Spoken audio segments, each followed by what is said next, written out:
हाँ तो मेरे 6 मार्च वाले यूपी योद्धाओं, कैसे हो आप सब और कैसी चल रही है आप सभी की तैयारी। आई होप कि आप सभी बहुत अच्छे होंगे और अपनी तैयारी भी बहुत ही शानदार तरीके से कर रहे होंगे। तो जितने भी हमारे स्टूडेंट इस बार हैं 12th में और जिनको 6 मार्च को क्लास 12 फिजिक्स का पेपर देना है, उनके लिए आज मैं फिजिक्स का एक बहुत ही ज़्यादा इंपॉर्टेंट वीडियो लेकर आया हूं, क्योंकि इस वीडियो में मैं आपको क्लास 12 फिजिक्स के 7 ऐसे मोस्ट इंपॉर्टेंट क्वेश्चन आंसर को बताएंगे जो आपके बोर्ड एग्जाम में लगभग हर साल पूछे जाते हैं। आपके सामने देखो, ये सारे के सारे क्वेश्चन है जो मैं इस वीडियो में बताने वाला हूं और आप खुद देख सकते हो ये कितनी बार आपके एग्जाम में आ चुके हैं। देखो, फर्स्ट क्वेश्चन जो है प्रकाश विद्युत उत्सर्जन का अर्थ समझाइए, बहुत इंपॉर्टेंट है। 16, 18, 20, 23 में आ चुका है तो 25 में आएगा ही आएगा। उसके बाद में देहली आवृत्ति से आप क्या समझते हैं, बहुत ज्यादा इंपॉर्टेंट क्वेश्चन है, इसको पढ़ना है। फिर प्रकाश वैद्युत प्रभाव में देहली तरंगदैर्घ्य से आप क्या समझते हैं, बहुत ही ज्यादा इंपॉर्टेंट है, मोस्ट इंपॉर्टेंट। ये सारे के सारे क्वेश्चन है, पढ़ लेना मेरे भाई, नहीं तो बाद में रोना पड़ेगा। बस वीडियो को ध्यान से लास्ट तक देख लो, आपका जो नंबर है क्लियर रहेगा। इसके बाद में देखो, प्रकाश वैद्युत कार्य फलन से क्या तात्पर्य है, कार्य फलन क्या होता है, सब एक दूसरे से रिलेटेड है। अभी जब मैं इसको पढ़ाऊंगा बहुत आसानी से सब कुछ समझ में आ जाएगा। इसके बाद में प्रकाश विद्युत उत्सर्जन के नियम क्या है भैया, 3 नंबर में डायरेक्टली आता है। 15, 17, 18, 19, 22 में आ चुका है तो 25 में आएगा ही आएगा, ठीक है। इसके बाद में डी ब्रॉगली तरंगदैर्घ्य का सूत्र और इसके बाद में हमारा लास्ट क्वेश्चन एक न्यूमेरिकल टाइप का होगा। तो सारे के सारे क्वेश्चन वीवीआई हैं, तो एक एक क्वेश्चन को मैं इस वीडियो में बताने वाला हूं। बस इन 7 प्रश्नों को पढ़ लो, हर साल बोर्ड एग्जाम में आते हैं, इससे बाहर कुछ नहीं आएगा। तो चलिए स्टार्ट करते हैं आज की इस क्लास को। बस वीडियो को लाइक करना, चैनल पर नए चैनल को सब्सक्राइब कर लेना और एक एक क्वेश्चन को अब हम पढ़ेंगे, ठीक है। तो चलिए देखते हैं सबसे पहले अपने फर्स्ट क्वेश्चन को। देखो, अगर हम अपनी लिस्ट की बात करें, जो 7 क्वेश्चन की लिस्ट है, उसमें फर्स्ट नंबर पर हमारा यही क्वेश्चन आता है और ये सारे टॉपिक एक दूसरे से रिलेटेड हैं। अभी देखो कितनी आसानी से मैं आपको बताता हूं, देखो समझो इसको। क्वेश्चन है कि प्रकाश विद्युत उत्सर्जन का अर्थ समझाइए। प्रकाश विद्युत उत्सर्जन क्या होता है, ये क्वेश्चन बहुत इंपॉर्टेंट है, या इसी को प्रकाश वैद्युत प्रभाव भी बोलते हैं। दोनों सेम है, प्रकाश विद्युत उत्सर्जन या प्रकाश वैद्युत प्रभाव, दोनों चीज सेम है, ये ध्यान रखना, कंफ्यूज बिल्कुल मत होना। तो देखो ये होता क्या है, ध्यान से समझो। प्रकाश विद्युत उत्सर्जन क्या है, जब किसी धातु पर उपयुक्त आवृत्ति का प्रकाश डाला जाता है तो उसके पृष्ठ से इलेक्ट्रॉन उत्सर्जित होते हैं। इन इलेक्ट्रॉनों को प्रकाश इलेक्ट्रॉन तथा इस घटना को प्रकाश विद्युत उत्सर्जन अथवा प्रकाश विद्युत प्रभाव कहते हैं। मान लो कोई धातु है, मैं ऐसे बता देता हूं एक एग्जांपल, ठीक है। ये आपका कोई मेटल है, इतना बड़ा ले लेते हैं, ये आपका कोई धातु है, ठीक है। क्या है ये मेटल है, तो इसके अंदर हम लिख देते हैं धातु, या ये धातु आपका है, ठीक है। अब इस पर उचित, अब इस धातु में क्या होगा आप खुद ही बताइए। इसमें बहुत सारे इलेक्ट्रॉन्स होंगे भैया, धातु है तो इसमें आवेश वाहक जो होंगे वो इलेक्ट्रॉन्स होंगे, इलेक्ट्रॉन्स, ठीक है, आवेश वाहक होंगे। अब इस धातु पर हम उचित आवृत्ति का कोई प्रकाश देखो डालते हैं। ये मैंने एक प्रकाश डाला, आप लोग इसको बोल सकते हैं आपतित प्रकाश, ठीक है, मतलब आई हुई प्रकाश जिसको हम लोग बोलते हैं आपतित प्रकाश। उचित आवृत्ति का कोई प्रकाश डालते हैं तो होता क्या है, इस धातु की सतह से जो इलेक्ट्रॉन है ना वो उत्सर्जित होने लगते हैं। अब ये जो इलेक्ट्रॉन है ये बाहर निकलने लगे हैं कुछ ऐसे, ठीक है, उत्सर्जित होने लगते हैं। तो इसी घटना को हम प्रकाश विद्युत उत्सर्जन बोलते हैं और इन इलेक्ट्रॉनों को हम बोलते हैं प्रकाश इलेक्ट्रॉन, प्रकाश इलेक्ट्रॉन, ठीक है। तो समझ में आया क्या कहा जा रहा है, जब किसी धातु पर उपयुक्त आवृत्ति का प्रकाश डाला जाता है, ये हमारा धातु है, इसको भी हम नाम दे देते हैं, ये हमारा धातु है, ठीक है। इस पर हमने उचित आवृत्ति का कोई प्रकाश डाला तो इसके पृष्ठ से इलेक्ट्रॉन उत्सर्जित होने लगते हैं। इन इलेक्ट्रॉनों को प्रकाश इलेक्ट्रॉन कहेंगे तथा इस पूरी घटना को हम प्रकाश वैद्युत उत्सर्जन बोलेंगे। समझ में आया, बहुत सिंपल सा है। मतलब जब किसी धातु की सतह पर हम उचित आवृत्ति का उपयुक्त आवृत्ति का कोई प्रकाश डालते हैं तो इस धातु की सतह से इलेक्ट्रॉन उत्सर्जित होने लगते हैं। इन इलेक्ट्रॉनों को प्रकाश इलेक्ट्रॉन तथा इस घटना को प्रकाश वैद्युत उत्सर्जन हम बोलते हैं। तो ये समझ में आ गया, कुछ है ही नहीं इसमें, मतलब एक हमने धातु ले लिया है, उस पर हमने प्रकाश लाकर गिराया उचित उपयुक्त आवृत्ति का और इससे इलेक्ट्रॉन बाहर निकलने लगे। इसी घटना को हम प्रकाश वैद्युत उत्सर्जन या प्रकाश वैद्युत प्रभाव बोलेंगे। अब देखो जो दूसरा हमारा क्वेश्चन है ये भी कुछ इसी से रिलेटेड है, देखो ध्यान से समझो। हमारे लिस्ट में जो दूसरे नंबर पर क्वेश्चन है कि देहली आवृत्ति से आप क्या समझते हैं। देहली आवृत्ति क्या होता है, बहुत ज्यादा इंपॉर्टेंट क्वेश्चन है, तो चलो इसको भी समझ लेते हैं एक बार खूब अच्छे से। देखो देहली आवृत्ति से आप क्या समझते हैं। तो देहली आवृत्ति क्या है, देखो आपतित प्रकाश की वह न्यूनतम आवृत्ति जो किसी धातु से प्रकाश इलेक्ट्रॉनों का उत्सर्जन कर सके देहली आवृत्ति कहलाती है। लिख देना आगे एक लाइन, वो देहली आवृत्ति कहलाती है। इसे म्यू नॉट से प्रदर्शित करते हैं। इससे कम आवृत्ति के प्रकाश से धातु से कोई प्रकाश इलेक्ट्रॉन नहीं निकलता, यही इसकी महत्व है। अब देखो मैंने आपको अभी बताया था भैया कि एक आप लोग धातु ले लीजिए, वही सेम चीज मैं फिर से बता रहा हूं, बस ध्यान से समझना चीजों को, ठीक है। ये हमने ले लिया, अब इसके अंदर हमारे इलेक्ट्रॉन्स होंगे, इलेक्ट्रॉन्स, ठीक है, ऐसे कुछ इलेक्ट्रॉन्स हैं। अब इस पर हम क्या करते हैं, एक प्रकाश इस पर आपतित होता है, तो होता क्या है, इससे इलेक्ट्रॉन्स बाहर निकलने लगते हैं। इसी घटना को ही तो हम इसको, ये आपका धातु है, ठीक है, धातु। तो देखो यहां पे क्या हुआ है, आपतित प्रकाश, ये क्या है आपका आपतित प्रकाश है, जो प्रकाश आ रही है, ठीक है, तो आपतित प्रकाश।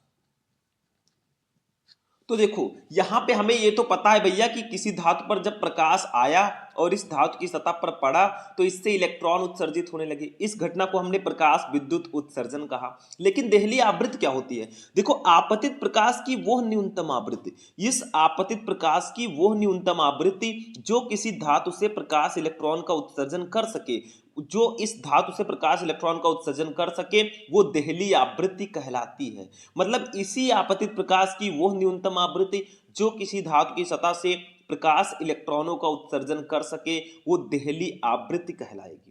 इसे म्यू नॉट से प्रदर्शित करते हैं। इससे कम आवृत्ति के प्रकाश से से धातु से कोई प्रकाश इलेक्ट्रॉन नहीं निकलता, यानी कि ये आपका जो प्रकाश है ये धातु की सतह पर पड़ा तो इलेक्ट्रॉन निकलने लगे। लेकिन एक कंडीशन है, देहली आवृत्ति कम से कम देहली आवृत्ति के इतना आवृत्ति होना चाहिए तभी इस धातु की सतह से प्रकाश इलेक्ट्रॉन निकलेंगे, ठीक है। इससे कम आवृत्ति अगर होगी तो धातु से प्रकाश इलेक्ट्रॉन नहीं निकलेंगे, यही इसकी महत्व है। तो सिंपल सा है कि आपतित प्रकाश की वह न्यूनतम आवृत्ति जो किसी धातु की सतह से प्रकाश इलेक्ट्रॉनों का उत्सर्जन कर सके वो देहली आवृत्ति कहलाएगी। ये प्रकाश इलेक्ट्रॉन है, समझ में आ गया, ये इसका डेफिनेशन होगा। बहुत सिंपल सा डेफिनेशन है कि आपतित प्रकाश की वो न्यूनतम आवृत्ति, इस प्रकाश की वो न्यूनतम आवृत्ति जो किसी धातु की सतह से प्रकाश इलेक्ट्रॉन को उत्सर्जित कर सके वो देहली आवृत्ति कहलाएगी। इसे हम म्यू नॉट से प्रदर्शित करते हैं। तो अगर हम लोग देखें तो म्यू नॉट का फॉर्मूला क्या हो सकता है, देखो म्यू नॉट इक्वल टू हमारा हो सकता है mu naught equal to c upon lambda naught, c upon lambda naught, ये फॉर्मूला इसका होगा अगर हम लोग, क्योंकि mu equal to c upon lambda होता ही है। अब म्यू नॉट है देहली आवृत्ति है तो सी अपान लैम्डा नॉट, यहाँ पे म्यू नॉट तो देहली आवृत्ति है, सी और लैम्डा नॉट क्या है, तो सी है भैया प्रकाश की चाल, सी है प्रकाश की चाल, आपको पता ही है 3 इंटू 10 के पावर 8 मीटर पर सेकेंड होता है, ये तो सबको पता है, इसकी वैल्यू 3 इंटू 10 के पावर 8 मीटर पर सेकेंड होता है। लैम्डा नॉट जो है ये देहली तरंग दैर्घ्य है, देहली तरंग दैर्घ्य, ठीक है, ये आपका लैम्डा नॉट है, देहली तरंग दैर्घ्य, ठीक है। तो ये इसका फॉर्मूला हो जाएगा mu naught equal to c upon lambda naught, जहां पर सी है प्रकाश की चाल, वैल्यू 3 इंटू 10 के पावर 8 मीटर पर सेकंड होता है और लैम्डा नॉट है देहली तरंग दैर्घ्य। तो समझ में आ गया, सिंपल सा तो है, आपतित प्रकाश की वह न्यूनतम आवृत्ति जो किसी धातु की सतह से प्रकाश इलेक्ट्रॉन को उत्सर्जित कर सके वो देहली आवृत्ति कहलाएगी। इससे म्यू नॉट से डिनोट किया जाएगा, mu naught equal to c upon lambda naught. चलो थर्ड क्वेश्चन पे हम चलते हैं। एक एक करके सारे क्वेश्चन को हम कवर करेंगे और हमारी लिस्ट में जो तीसरे नंबर वाला क्वेश्चन है ना, मोस्ट इंपॉर्टेंट है भैया।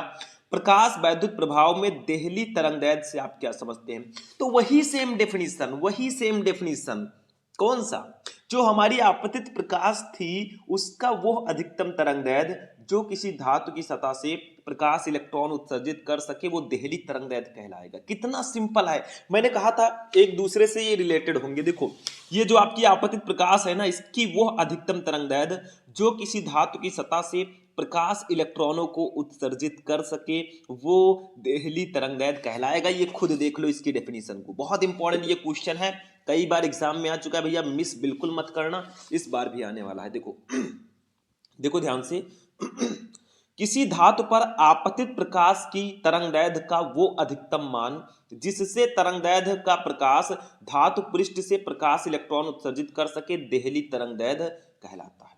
मतलब आपतित, आप ऐसे भी बोल सकते हैं आपतित प्रकाश की वो अधिकतम तरंगदैर्घ्य जो किसी धातु की सतह से प्रकाश इलेक्ट्रॉनों को उत्सर्जित कर सके वो देहली तरंगदैर्घ्य कहलाएगा। ठीक है, जैसे मैंने एग्जाम्पल आपको बता ही दिया, ये जो आपतित प्रकाश है इसकी वो अधिकतम तरंगदैर्घ्य जो किसी धातु की सतह से प्रकाश इलेक्ट्रॉनों को उत्सर्जित कर सके वो देहली तरंगदैर्घ्य कहलाएगा।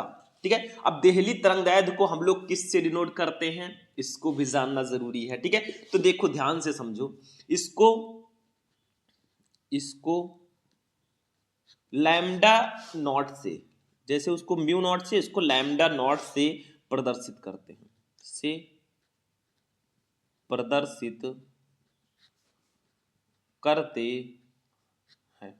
ठीक है, तो इसे लैम्डा नॉट से प्रदर्शित करते हैं।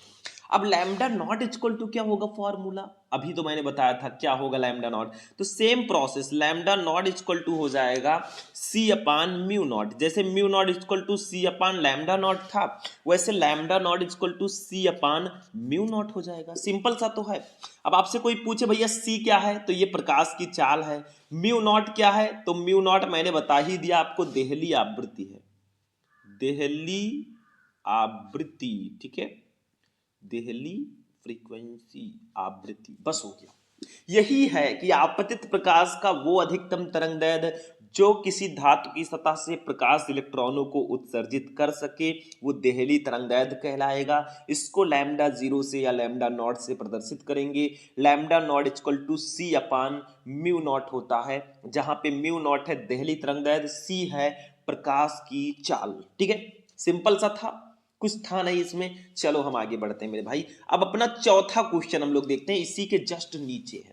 अब ये भी कुछ इसी से रिलेटेड है और हमारी लिस्ट में ये चौथे नंबर पर आता है। प्रकाश वैद्युत कार्यफलन से क्या तात्पर्य है, इसको आपको समझाना है कि प्रकाश वैद्युत कार्यफलन क्या होता है। ये डायरेक्टली पूछ लिया जाता है कि कार्यफलन से क्या तात्पर्य है।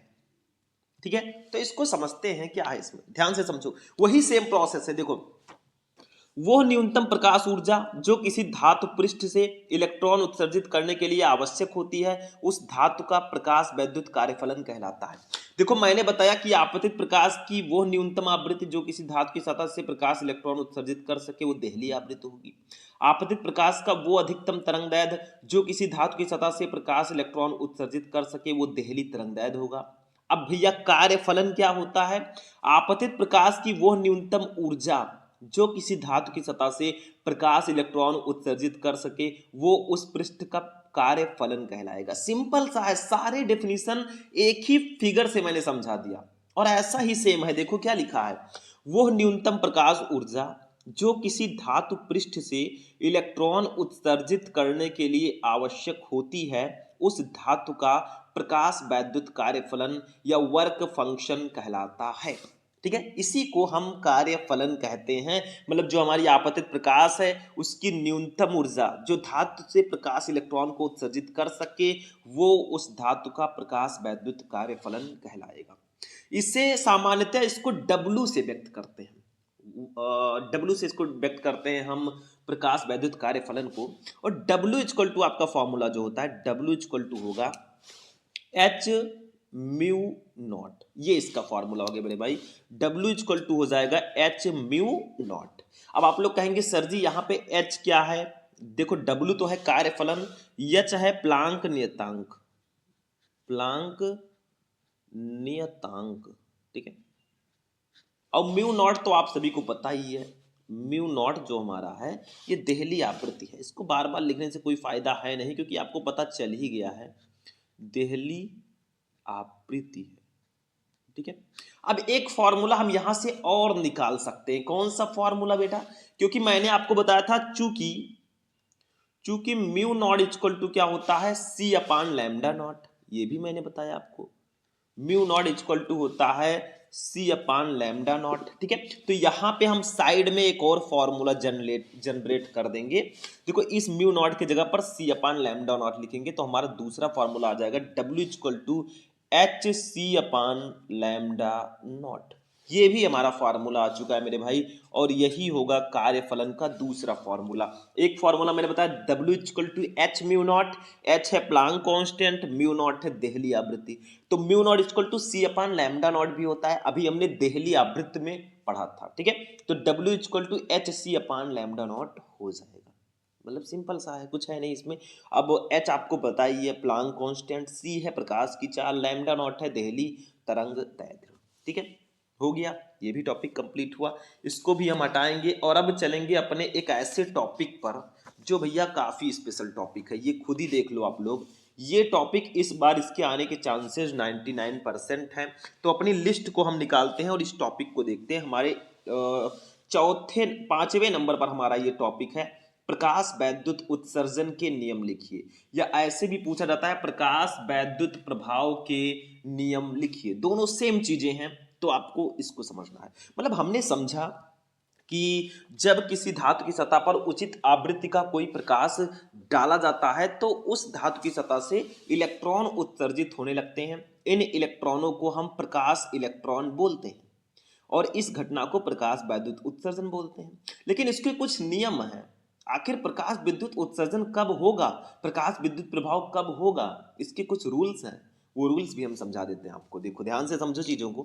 प्रकाश वैद्युत उत्सर्जन के नियम लिखिए, हमारा ये पांचवा क्वेश्चन है। तो हमने एक बड़ा सा हेडिंग डाला, प्रकाश वैद्युत प्रभाव के नियम या प्रकाश विद्युत उत्सर्जन के नियम। चांसेस बहुत ज्यादा इसके आने के, क्योंकि मैंने पहले ही समझा दिया। तो किसने ये नियम दिया पहले इसको समझते हैं, फिर नियम को लिखेंगे एक एक करके। ध्यान से समझो। वैज्ञानिक लेनार्ड तथा मिलिकन ने प्रकाश वैद्युत प्रभाव के संबंध में किए गए प्रयोगों से प्राप्त प्रेक्षणों के आधार पर कुछ नियम दिए जो प्रकाश वैद्युत प्रभाव के नियम कहलाते हैं। मतलब हमारे लेनार्ड और मिलिकन ये दो ऐसे वैज्ञानिक हैं जिन्होंने प्रकाश विद्युत प्रभाव के संबंध में किए गए प्रयोगों से प्राप्त प्रेक्षणों के आधार पर कुछ नियम दिए जो प्रकाश विद्युत प्रभाव के नियम कहलाते हैं। प्रकाश विद्युत प्रभाव के निम्नलिखित नियम हैं। देखो सबसे पहला नियम क्या है, ध्यान से समझो। देखो किसी धातु की सतह से प्रकाश इलेक्ट्रॉनों के उत्सर्जन की दर धातु की सतह पर गिरने वाले प्रकाश की तीव्रता के अनुक्रमानुपाती होता है। यानी कि इस धातु की सतह से जो इलेक्ट्रॉन उत्सर्जित हो रहे हैं, इनके उत्सर्जित होने की जो दर है ये इस प्रकाश की तीव्रता के अनुक्रमानुपाती होता है। मतलब जितनी ज्यादा तीव्रता से ये प्रकाश इस धातु की सतह पर गिरेगी उतनी तेजी से हमारे प्रकाश इलेक्ट्रॉन बाहर निकलेंगे। वही कहा जा रहा है कि किसी धातु की सतह से प्रकाश इलेक्ट्रॉनों के उत्सर्जन की दर, यानी कि प्रकाश इलेक्ट्रॉनों के निकलने की दर जो है वो धातु की सतह पर गिरने वाले प्रकाश की तीव्रता के अनुक्रमानुपाती होगा। यानी कि जितना ज्यादा तेजी से ये प्रकाश इस धातु की सतह पर गिरेगा उतनी तेजी से प्रकाश इलेक्ट्रॉन बाहर निकलेंगे। सिंपल सा फंडा है। दूसरा देखो, दूसरा है उत्सर्जित प्रकाश इलेक्ट्रॉनों की अधिकतम गतिज ऊर्जा प्रकाश की तीव्रता पर निर्भर नहीं करेगी। देखो इसके उत्सर्जन की दर तो प्रकाश की तीव्रता पर निर्भर करेगी, लेकिन जो हमारे इलेक्ट्रॉन उत्सर्जित हो रहे हैं प्रकाश इलेक्ट्रॉन, इनकी जो गतिज ऊर्जा है वो इसकी तीव्रता पर डिपेंड नहीं करेगी।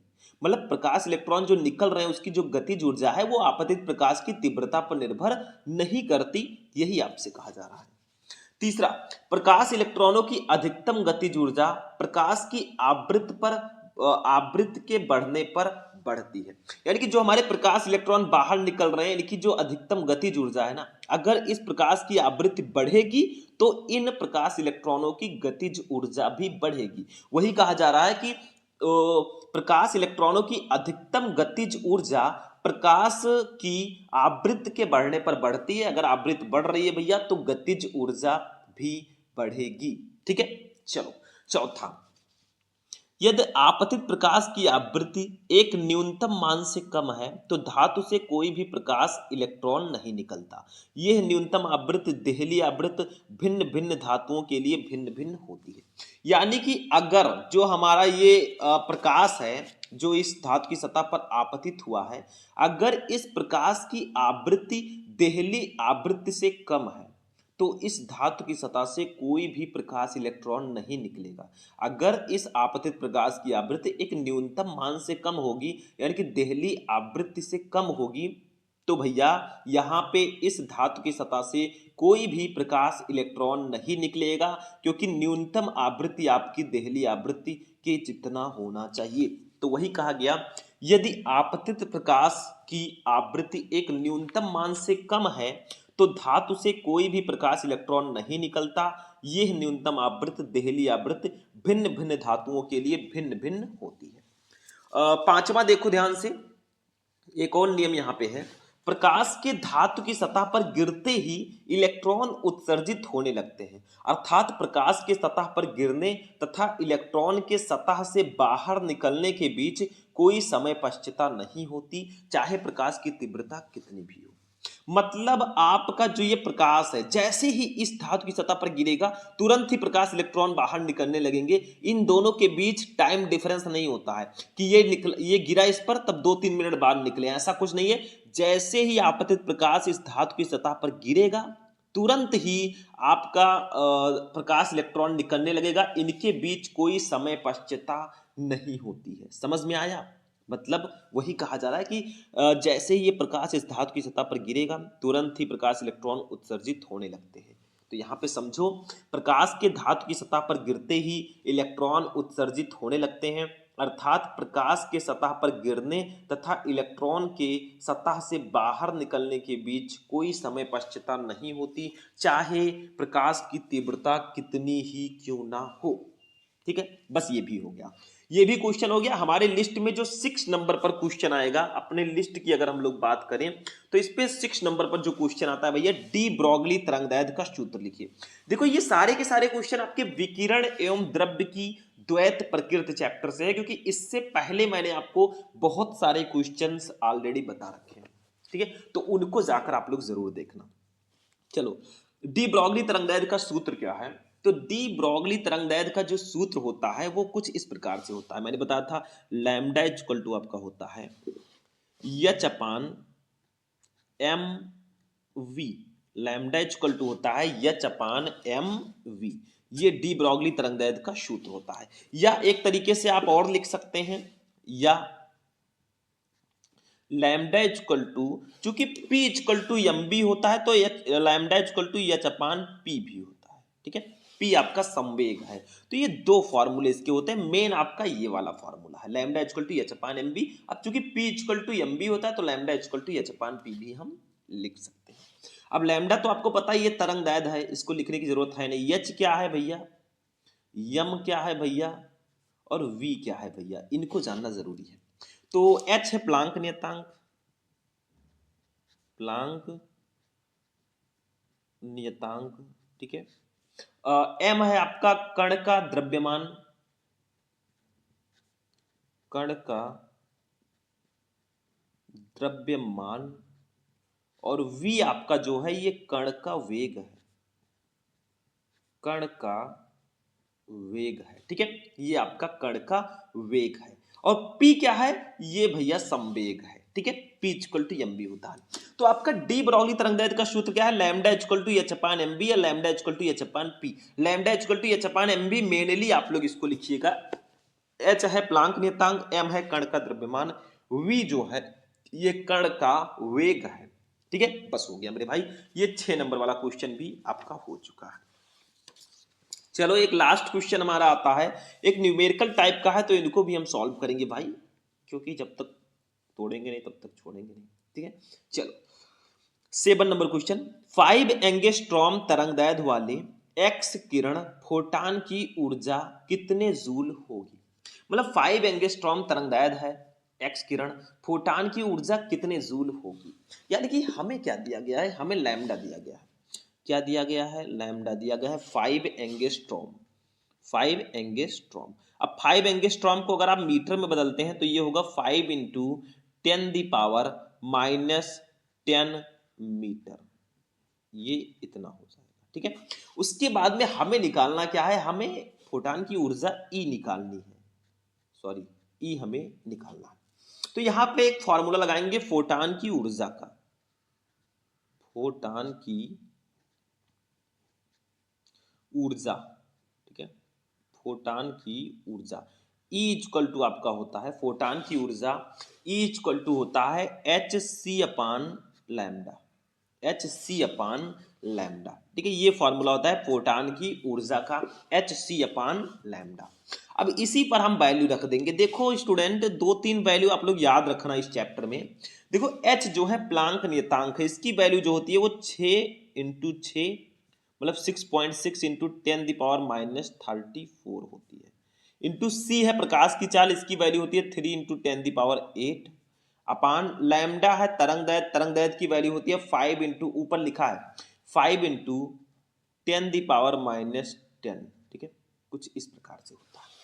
अब E इक्वल टू हमारा हो जाएगा, देखो ध्यान से समझो 6.6 है, ये 3 है, दोनों का गुणा करा देंगे तो ये आएगा अप्रॉक्स 19.8 इंटू ये 34 है माइनस में, ये 8 प्लस में है तो माइनस प्लस माइनस 34 में से 8 जाएगा तो 10⁻26 हो जाएगा अपान ये 5 इंटू 10⁻10 नीचे है। अब हम एक काम करते हैं, इसको कट करते हैं मेरे भाई, ये 19.8 है, ये 5 है, इसको कट करोगे तो आपका अप्रॉक्स जो आएगा वो 3.96 आएगा। और इनको हम ऊपर ले चलते हैं भाई, ऊपर ले चलेंगे, क्या करना है भाई, देखो ये E इक्वल टू हो जाएगा 3.96 इंटू 10⁻26 इंटू 10⁻10 है, ऊपर जाएगा भैया तो प्लस में हो जाएगा भैया, नीचे कर्जे में है, ऊपर जाएंगे तो धन में हो जाएंगे, 10⁻+10 हो जाएगा। अब कुछ नहीं करना, हमें केवल यही वाला सॉल्व कर लेना है। E इक्वल टू हमारा हो जाएगा 3.96 इंटू 10⁻26 है, ये 10 है तो माइनस प्लस माइनस 26 में से 10 जाएगा तो 10⁻16 बचेगा और जूल होगा, जूल, ठीक है, जूल। और यही हमारा आंसर आ जाएगा मेरे भाई, यही फोटान की ऊर्जा हो जाएगी 3.96 इंटू 10⁻16 जूल।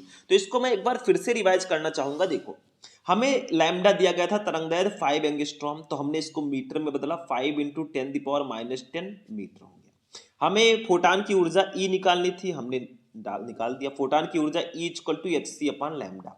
अब E इक्वल टू हमारा होगा H की वैल्यू है प्लांक नियतांक की 6.6 × 10⁻−34, C की वैल्यू है 3 × 10⁸ अपान लैम्डा की वैल्यू है 5 इंटू 10⁻10। हमने इसको सॉल्व कर लिया भैया, फाइनली जो हमारा आंसर आ गया वो 3.96 इंटू 10⁻16 जूल आंसर आ गया। बस हो गया मेरे भाई, हमारी लिस्ट में जो सारे के सारे क्वेश्चन थे हमने सॉल्व कर दिए। नंबर 1 2 3 4 5 6 7 सारे क्वेश्चन हमने सॉल्व किए और सारे क्वेश्चन ट्रेंडिंग वाले थे, इनको बिल्कुल भी मिस मत करना। तो आज का क्लास आपको कैसा लगा? आज मैंने आपको फिजिक्स के 7 ऐसे क्वेश्चन बताए जो बहुत स्पेशल हैं। ऐसे ही क्लासेस मैं आपके लिए लाता रहूंगा, टेंशन मत लेना जब तक हैं हम। तो जाते जाते इस वीडियो को करना लाइक, चैनल पर नए चैनल को कर लेना सब्सक्राइब। मिलते हैं फिर नेक्स्ट वीडियो में नेक्स्ट टॉपिक के साथ, तब तक के लिए जय हिंद।